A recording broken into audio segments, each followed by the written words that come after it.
The spine of the episode is about their meeting. It was an exciting, thrilling thing to watch happening even as we were shooting it. Once we realized that we're kind of getting a charge out of just seeing this happen on a set, which is a notoriously boring place, we had a sense that it would carry over to the finished version of the scene. That audience chamber was built by Aegon Targaryen to intimidate anyone who came there. You stand in the presence of Daenerys Stormborn of House Targaryen.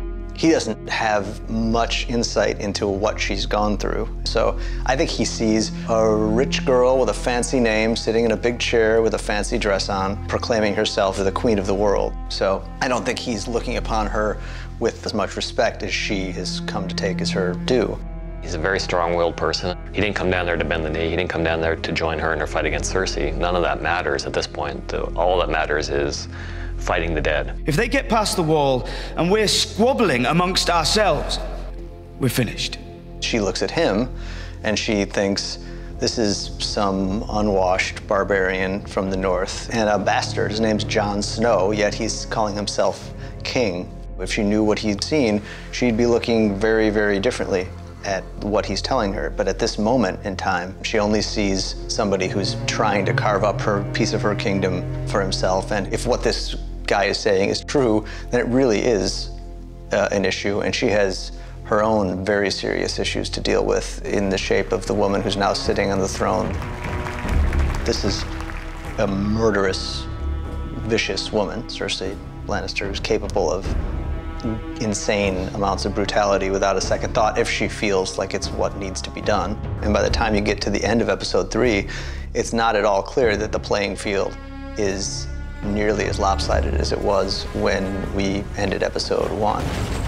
Everyone kind of realizes that the two poles of power for Cersei and Jaime at this point are King's Landing and Casterly Rock. But Jaime also knows he doesn't have the forces to defend both and makes this strategic decision to give up Casterly Rock, to use it as a decoy, to lure the Unsullied over there, to take it and to get them on the exact wrong side of the continent.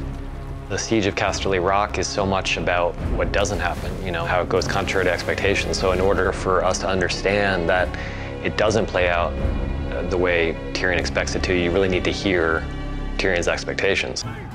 The gates of Casterly Rock are impregnable. The fight up the walls will be hard. We will be at a disadvantage.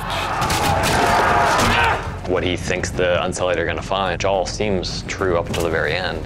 Where are the rest of the Lannisters?